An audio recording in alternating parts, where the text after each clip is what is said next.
Hey guys, what is up? Welcome to a special episode. I'm going to be showing you a behind the scenes of Horse Wars, the vanilla 1.6 map I made. Basically, I do want to show everyone kind of what I did and how I made things, and I don't know. So let's go into my little server that I got here. The first thing is, look at this spam. So I enabled, can I not scroll up? Okay, I cannot scroll up and show you basically everything what I did. Let's teleport. Game mode C TP.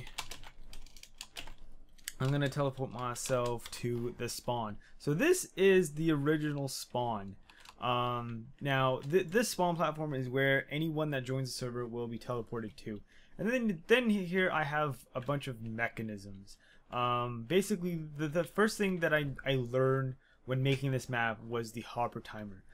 Basically pulses back and forth, and you use a comparator to basically test for certain things. So our first thing is we're testing for at target players in this location, and this location is up there. So basically if anyone is up there, this thing fires, and then what happens is it goes and activates this and this. So the first thing is an effect. It basically gives all players in that area resistance, so they basically won't die, they won't take damage, and whatnot. Then it teleports them over here. Then we have two sides of our hopper. One is the test for at player. It actually tests for them in this little box here, and then it tests for their game mode. The reason why I have them test the game mode is well, the way that I've designed the map is that when someone joins the server, they're going to be in creative mode, and once they're in creative mode, it creates certain scoreboards, it will create the teams, it will set the objectives, and then it changes their game mode and changes the default game mode. So all of this is right here. This is actually a little trick that I randomly thought of when making this, because the reason why I wanted this is that when, for example, if I have another player that joins, it will say players. It'll say me and someone else. If that player leaves, it will still stay in the scoreboard. So this Minecraft scoreboard doesn't show players that are online. It shows everyone that's in the scoreboard. So that's the reason why I wanted to do this. So throughout the map, it physically will change. Like, it will delete the scoreboard and reset it. So all this scoreboard, it sets a spawn point, it says welcome player, and then it will teleport them. So let me, obviously I have the map backed up, so I'm gonna do this. So it creates all the game modes, and it, changes everyone's game mode to creative or adventure mode. So I'm gonna change my game mode again. So in this spawn, you have three buttons: your red team selection, blue team selection, and your start game. The first thing is the red button. It adds the players to the team. It broadcasts that so-and-so has joined the red team, and then it teleports you here.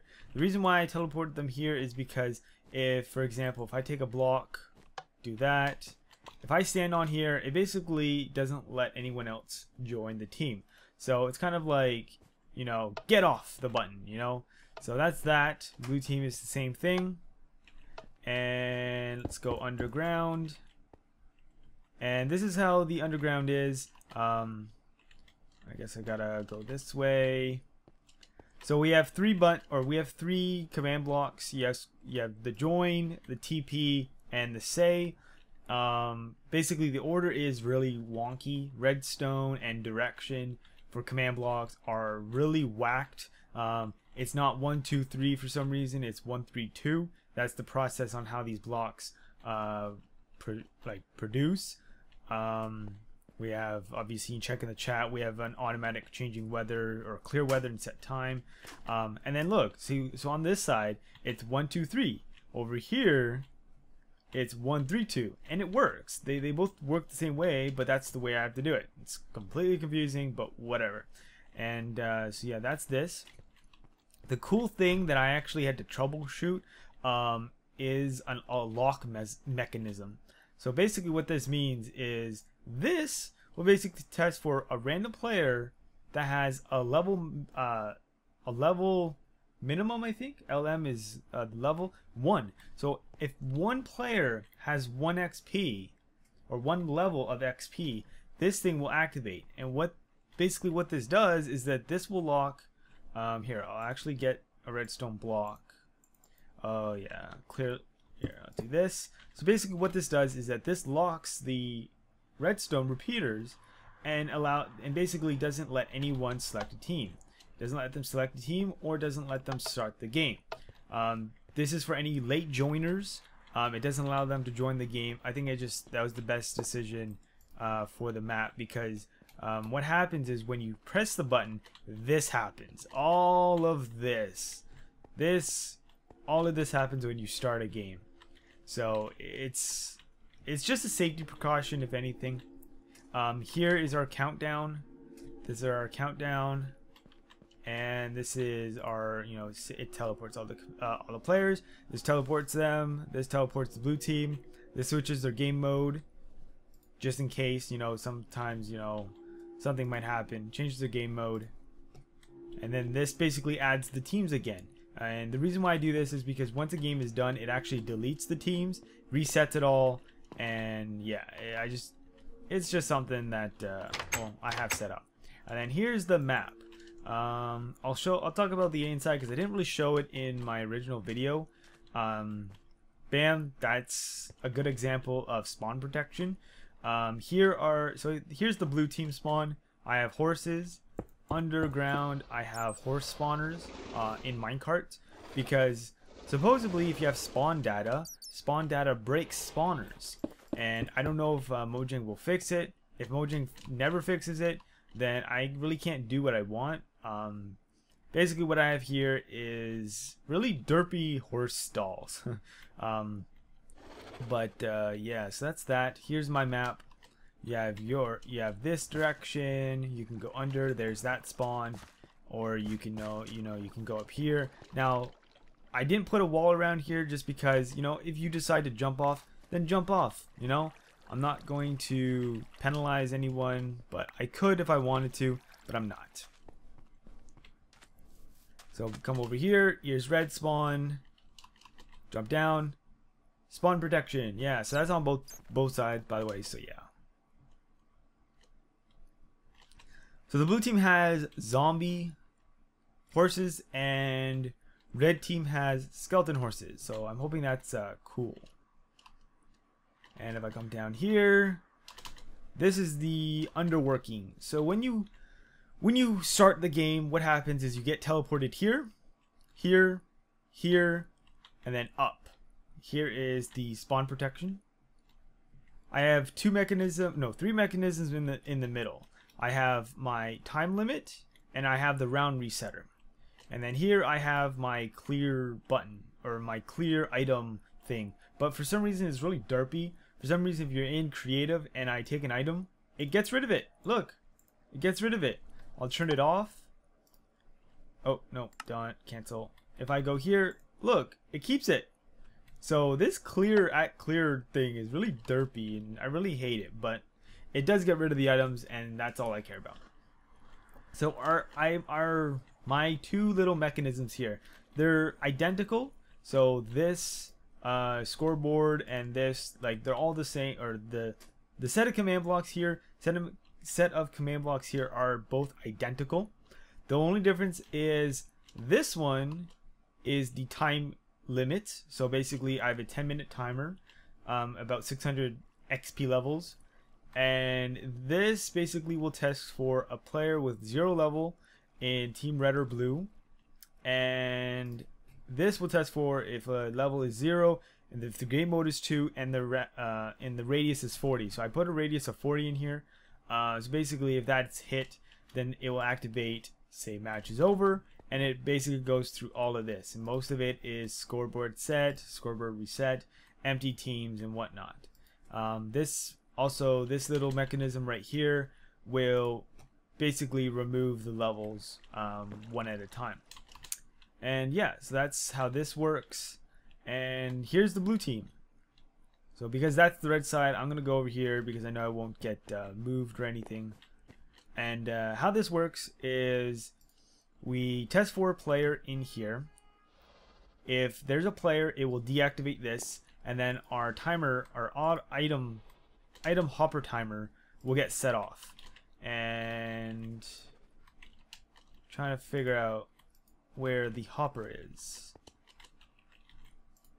Oh, there it is. Okay, so there's our hopper item, and basically it will rotate until this is reactivated. And basically all it does is it teleports a blue team member from here to here. This is our item dispenser, so that's all you get. It also clears the player's inventory just in case they have any items that are not supposed to be allowed. And then once they're here,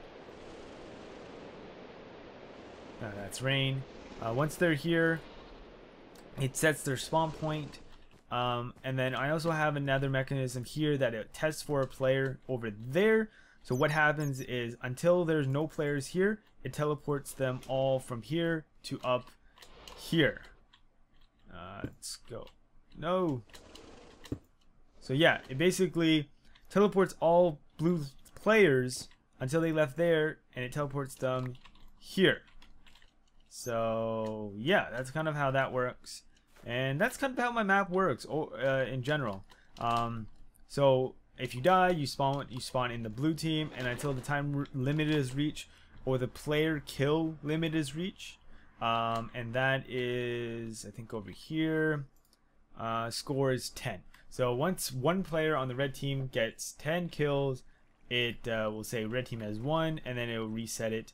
And I have a little button here to kind of show you what it does. So basically removes the teams, resets everything, and now I'm back in the players menu, and then I can select the team I want. And yeah, so that's kind of like a behind the scenes episode or example on how this works. I will select the red team. I don't have a limit on, you know, how many players on what team. I was really hoping for maybe like a random team selection mechanism, but I really didn't make it. And you're wondering why there's a slowness effect. It's kind of like a spawn delay. It lets everyone join the game and, you know, have a fun time. So now the time is started. Obviously I'm running to the other team with no horse, but well, yeah, that's kind of that. I'll go back, run a horse. Now, like I said, you can play this game you know, you can play this map any way you want. And damn, that's a lot of horses. Again, something I can't control is the horses, because you can't make a horse spawner. I'm basically screwed. So let's see, I'm in game mode 2. Can I break those? Wow, I can break leaves. Can I break that? And I can't break anything. So if I go over here, I should get teleported back. Yeah, so there you go. So like I said, I'm hoping that there's some people that I can get a hold of that can create some featured videos and show you how this map is in like a full 6v6 round. But you can see how the horses are, you know, kind of spawning and endlessly spawning in the map. I can't control that because I can't make the spawner. Yeah, I can't make the spawner so that, you know, when you're in the radius, then the spawner spawns people and whatnot. It doesn't work, so it's broken, but it's okay. I'm okay with it. Game mode 1. Does that change anything? No, it doesn't. So yeah, with that being said, guys, this is behind the scenes. I hope you guys enjoyed it. If you want to see the actual release of the map, make sure to hit that annotation. If you want to see my 1.6 update, make sure to hit that annotation. But yeah, guys, this is the behind the scenes of Horse Wars. Hope you guys enjoyed it. If you want to download the map, check out the description for any of the download links. But this is it for this episode. I'm GSparks89, and I'll see you guys in another video. I'm out. Peace.